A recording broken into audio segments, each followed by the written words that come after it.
اور کب تم مجھ سے ناراض ہو؟ تو بیوی عائشہ صدیقہ پوچھنے لگی یا رسول اللہ وہ کیسے؟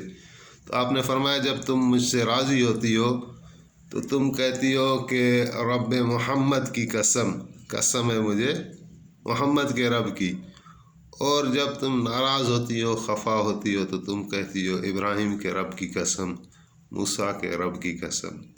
تو یہ بی بی صاحبہ کا شان ہے کہ حضور نے ایسے جملے کہے کہ یعنی اب ان کی رضا کے طلبگار ہوئے، اور یہ میرے خیال میں ان کی شان ہے کہ حضور نے ایسے مبارک الفاظ ان کے لیے کہے، ان کی حوصلہ افزائی کی اور اپنے محبت کا اظہار فرمایا، اور بہت سارے واقعات ملتے ہیں۔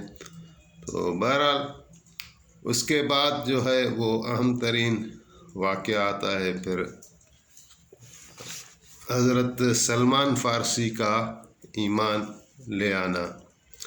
حضرت سلمان فارسی کے کب ایمان لائے؟ ہو سکتا ہے واقعات آگے پیچھے ہوں، لیکن میں نے عرض کی تھی کہ جس طرح سیرت مصطفیٰ میں لکھا ہوا ہے تو اس کو بیس بنا کر ہم آگے چل رہے ہیں۔ تو وہاں پر بیوی عائشہ صدیقہ رضی اللہ تعالیٰ عنہ کے شادی کے بعد جو واقعہ درج ہے وہ یہی ہے کہ حضرت سلمان فارسی کا جو سفر ہے ایمان اور اسلام کی جانب اور پیغمبر اسلام کی جانب وہ بڑا دلچسپ ہے۔ تو اسی کو بیان کرتے ہیں کہ حضرت سلمان فارسی نے فرمایا کہ وہ ایک شہر میں رہتے تھے، شہر کا نام تھا اصفہان، یعنی فارس کا، ایران کا کوئی شہر تھا، اور وہ ایسے فیملی میں پیدا ہوئے تھے جہاں وہ آگ کی پوجا کرتے تھے، ان کے والد آگ کی پوجا کرتے تھے، تو حضرت سلمان فارسی بھی وہی کرتے تھے۔ باپ ان کو زیادہ محبت کرتا تھا اور کام کاج کے لیے یہ یعنی اپنی زمین میں جایا کرتے تھے۔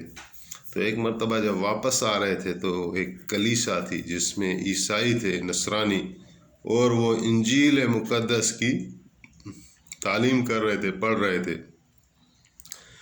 تو حضرت سلمان فارسی کو ان کی آواز نے تھوڑا اٹریکٹ کیا، وہ اندر چلے گئے تو انہوں نے بٹھا لیا، اور جب الہامی کلام سنا انجیل کا تو بڑے متاثر ہوئے اور ان کا دین قبول کر لیا، اور جب واپس آئے تو یہ بات پوری کی پوری اپنے والد کو بتا دی۔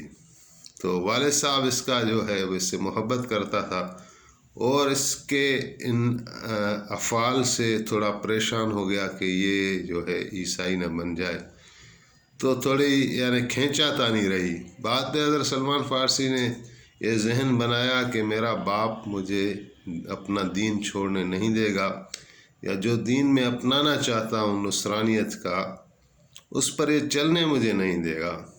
تو اس کلیسا والے عیسائیوں کو کہا کہ میں یہ دین سیکھنا چاہتا ہوں۔ اس کے اندر جو ہے نا ایک طلب تھی، تڑپ تھی، بے انتہا طلب اور تڑپ تھی حضرت سلمان فارسی کی، جو اس واقعے سے ہمیں نظر آئے گی۔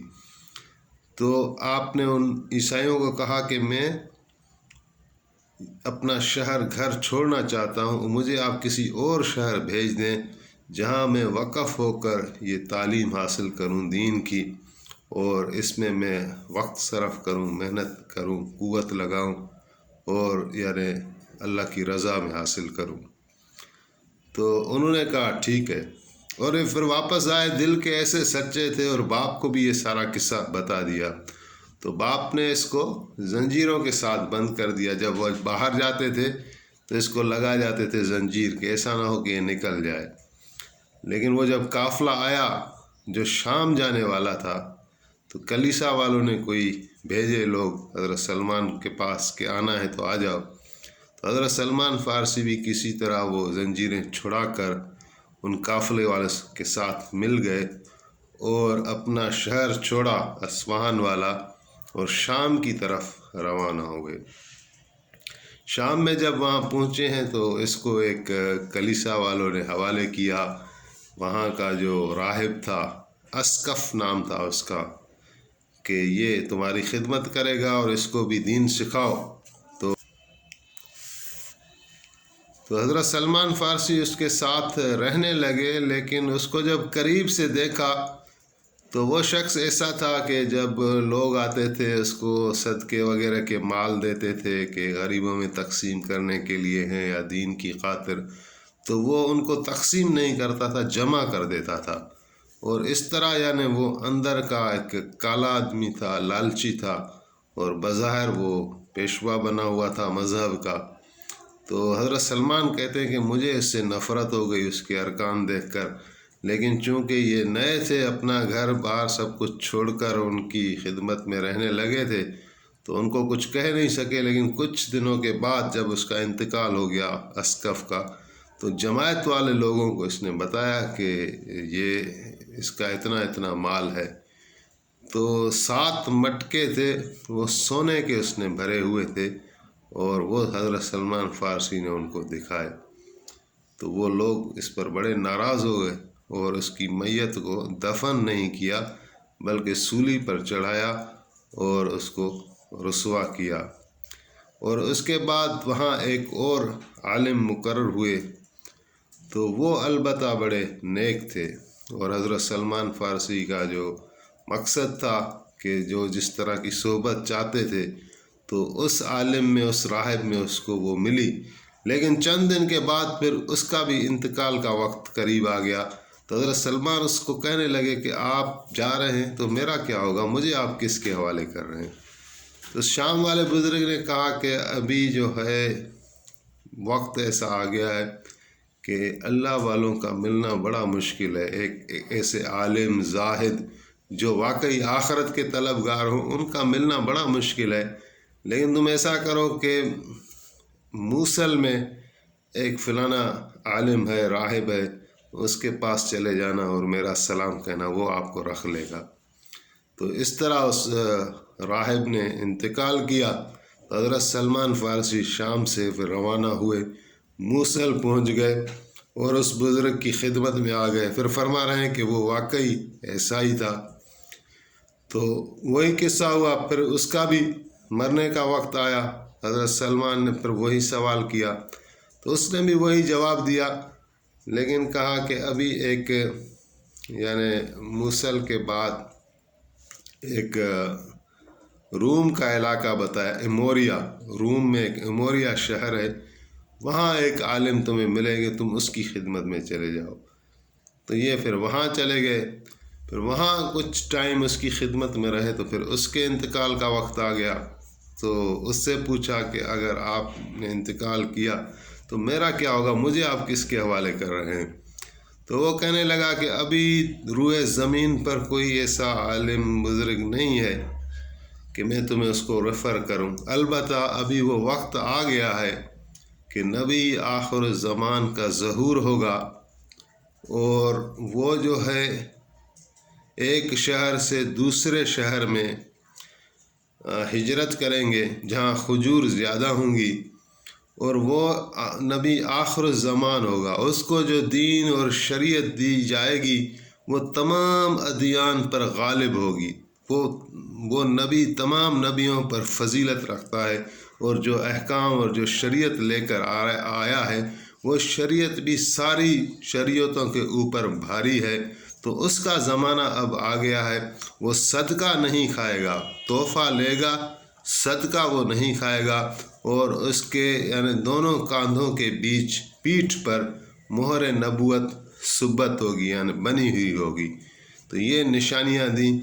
تو حضرت سلمان فارسی جو علماء کے پیچھے بھاگ رہے تھے آخرت کی طلب میں، تو ان کا کیا حال ہوگا، کیا شوق اشتیاق ہوگا کہ رسول اللہ کو دیکھ لیں۔ تو وہ حضور کے شوق میں تڑپ گئے، اور پھر مکہ المکرمہ کا رخ کیا۔ تو راستے میں لوگوں نے اس سے دغا کی اور غلام بنا کر بیچ دیا ام القریٰ میں، اور وہاں ام القریٰ میں سے پھر کسی نے خریدا اس کو، اور کرتے کرتے مدینے میں کسی یہودی کے پاس آ گئے، لیکن غلام بن کے آ گئے۔ وہ کہہ رہے ہیں کہ میں کھجور پر درخت پر چڑھا ہوا تھا اور کام کر رہا تھا، تو میرا جو سردار تھا اس کے پاس کوئی اپنا کزن آیا اور کہنے لگا کہ بنی انصار کے جو دو قبیلے ہیں، بنی اوس اور بنی خزرج، دونوں مسلمان ہو گئے ہیں، اور پیغمبر اکرم کو یعنی ایک شخص کو وہ مکے سے لے کر آئے ہیں جس نے نبوت کا دعویٰ کیا ہے۔ اور جب میں نے یہ الفاظ سنے تو مجھے اتنی خوشی ہوئی کہ جی میں آیا کہ اس درخت سے میں چھلانگ لگا لوں، لیکن جلدی جلدی نیچے اترا اور ان کو کہا کہ آپ کیا بات کر رہے ہیں؟ تو میرے سردار نے مجھ پر بڑی تھپڑ لگائی منہ پر اور کہا کہ جا کے اپنا کام کرو، ان کاموں میں تمہارا کام کوئی نہیں ہے۔ تو اس کے بعد کہنے رات کا کوئی حصہ تھا، میں نے کچھ کھجوریں اٹھائیں اور 21 کھجوریں تھی میری گنی ہوئی تھی، اور میں ڈھونڈتا ہوا نبی علیہ السلام کی مجلس میں بیٹھ گیا اور عرض کی کہ یہ میں صدقہ لے آیا۔ تو آپ نے صحابہ کو حکم فرمایا کہ کھاؤ، صدقہ خود نہیں کھایا، ایک نشانی پوری ہو گئی۔ اگلے دن حضرت سلمان نے فرمایا کہ میں دوبارہ گیا اور حضور کی خدمت میں پھر کھجور لے کر گیا، تو پھر آپ کو میں نے عرض کی کہ یا رسول اللہ یہ جو ہے تحفہ ہے، تو آپ نے خود بھی کھائی اور صحابہ کو بھی کہا کھاؤ۔ تو وہ 21 کھجور جو تھیں اگلے دن والی، تو فرما رہے ہیں جب مجلس برخاست ہوئی تو میں نے وہ گنی گٹھلیاں اس کی، تو وہ 1000 سے بھی زیادہ تھی، اتنی میں نے برکت دیکھی حضور کی مجلس میں۔ اس کے بعد جو ہے حضور نے فرمایا کہ میرے کپڑے چونکہ پھٹے ہوئے تھے، تو آپ نے صحابہ کو فرمایا کہ اپنے بھائی کو جو ہے وہ لباس پہناؤ۔ حضرت ابوبکر صدیق نے مجھے قمیص دی، اور پھر جو ہے اگلے دن میں گیا تو کسی صحابی کا انتقال ہو چکا تھا اور حضور علیہ السلام اس کی تدفین میں مشغول تھے، صحابہ بھی، تو میں بھی چلا گیا قبرستان میں۔ تو نبی علیہ السلام نے کرم فرمایا اور اپنی پیٹھ سے تھوڑا کپڑا ہٹایا اور وہ مہر نبوت بھی مجھے دکھائی جس کا اس کو عالم نے بتایا تھا۔ تینوں نشانیاں دیکھ لیں اور مہر نبوت کو اس نے چوم لیا حضرت سلمان فارسی نے، اور کلمہ پڑھا اشہد اللہ الہ الا اللہ اشہد ان محمد رسول اللہ صلی اللہ علیہ وآلہ وسلم۔ تو اس طرح حضرت سلمان اسلام میں داخل ہو گئے، اور پھر اس نے عرض کی کہ رسول اللہ نے فرمایا کہ تمہیں جو ہے وہ آزادی کس طرح دے گا اپنا آقا؟ تو جا کے حضرت سلمان نے ان سے بات کی تو وہ کہنے لگا کہ 300 کھجور کے درخت لگا کے دو، اور وہ جب بڑی ہو جائیں گی اور اپنا پھل دیں گی تو ایک شرط یہ ہے، دوسری شرط یہ ہے کہ 40 اوقیہ سونا وہ مجھے دے دو۔ تو کھجور لگانے والے کا مسئلہ جو ہے آپ علیہ السلام نے اپنے کرم سے حل فرمایا۔ ایک رات کو صحابہ کو لے کر گئے اور کھجور کے درخت لگاتے گئے، اور قدرت اللہ کی کہ وہ بڑھتے گئے، اور اگلے روز ہی انہوں نے پھل دے دیا۔ اور باقی رہا سونے کا مسئلہ، اتنا سونا کہاں سے آئے؟ تو ایک غنیمت کے مال کا یعنی جمع ہونا حضور کی بارگاہ میں جب ہوا تو اس میں تھوڑا سونا بھی تھا، لیکن سونا وہ 1 اوقیہ تھا، اوقیہ لکھا ہوا ہے، وہ کوئی پیمانہ ہے۔ تو حضرت سلمان نے کہا یا رسول اللہ وہ تو 40 اوقیہ مانگ رہے ہیں۔ تو آپ نے اسی سونے پر اپنی زبان مبارک پھیر دی اور پھر فرمایا کہ لے جاؤ، ان کو کہو کہ وزن کر کے یہ اپنا ناپ تول کر کے لے لیں، اپنا یہ 40 اوقیہ ہی ہے۔ تو وہ تولا گیا تو وہ 40 اوقیہ ہی تھا، اور اسی طرح حضرت سلمان فارسی جو ہے وہ آزاد ہوئے اور غلامی سے، یہودی کی غلامی سے، اور مستقل طور پر حضور علیہ السلام کی خدمت میں رہنے لگے۔ تو انشاءاللہ وہ بیان جاری ہے۔